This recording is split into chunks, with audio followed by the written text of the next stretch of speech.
Well, the SCO Summit 2025 is all set to be held on August 31st, 1st September in China's Tianjin, with Indian Prime Minister Narendra Modi and Russian President Vladimir Putin in attendance.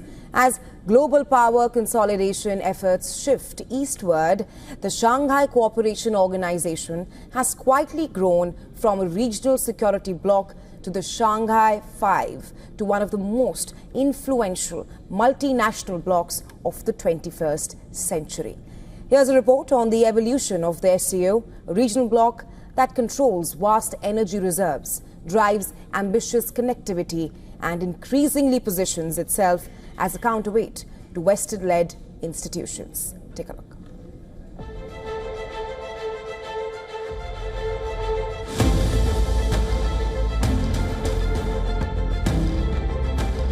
Initially known as the grouping of the Shanghai Five, China, Russia, Kazakhstan, Kyrgyzstan and Tajikistan, the grouping was a product of post-Soviet Union consolidation and border disputes. The initial meetings were held to bring stability to a region marred by instability and power vacuums.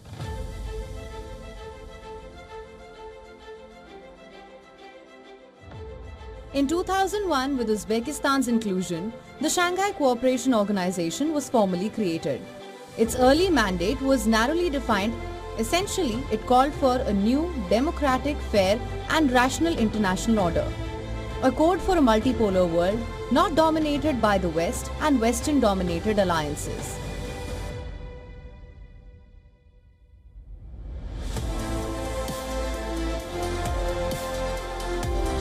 The SCO expanded further to include India and Pakistan in 2017, Iran in 2023 and most recently Belarus in 2024, making it a group of 10 members today.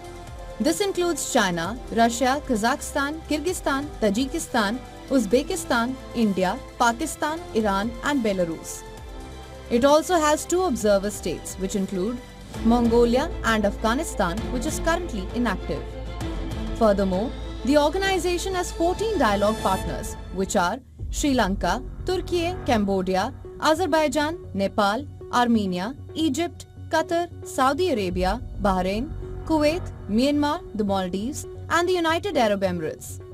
The United States applied for a role as an observer state in 2005, which was rejected. A move seen as the group's attempt to maintain autonomy from Western influence.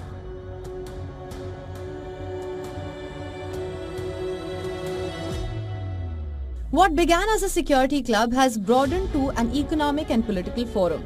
This is where energy deals, infrastructure projects and cultural exchanges sit alongside counter-terrorism drills. The SCO has become a platform for states to balance their interests outside of Western-dominated institutions. The SCO operates through the following: Council of the Heads of State, which is the top decision-making body, which meets annually to deliberate on organizational objectives. Council of Heads of Government, which focuses on strategy, economics and budgets and also convenes annually. The SCO also has 2 permanent bodies, the Secretariat in Beijing and the Regional Anti-Terrorist Structure in Tashkent, Uzbekistan.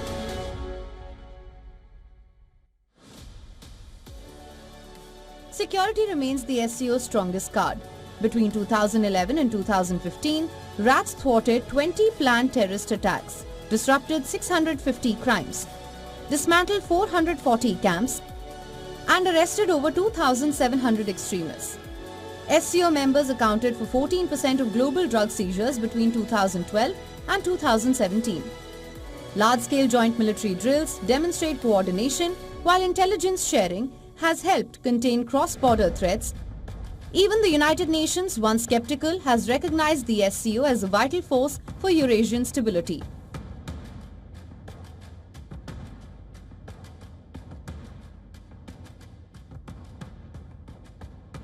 The SCO controls about 20% of the world's oil reserves and 44% of its natural gas.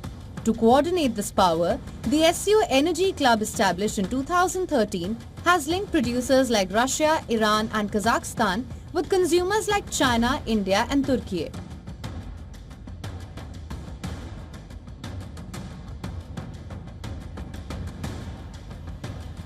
For New Delhi, the SCO is more than just another regional forum.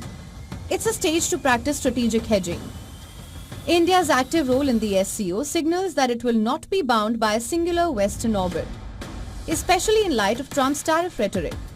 By sitting at the same table as China, Russia, Pakistan, Iran and Central Asia, India projects itself as a power that can navigate multiple camps while skillfully dealing with bilateral issues. This dual posture highlights the SCO's broader significance.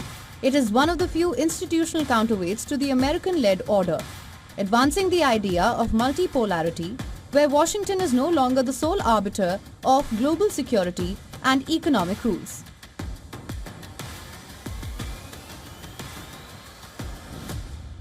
However, as the SCO evolves into a key pillar of global affairs, challenges remain. Being a counterweight to Western influences and strengthening its position as a Eurasian behemoth with strong nations in its ranks, it has been and will always be a difficult balancing act.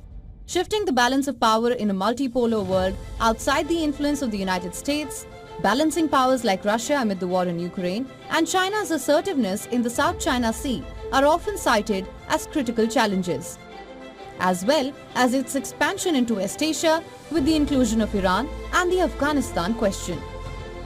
Bureau Report WION, World is One.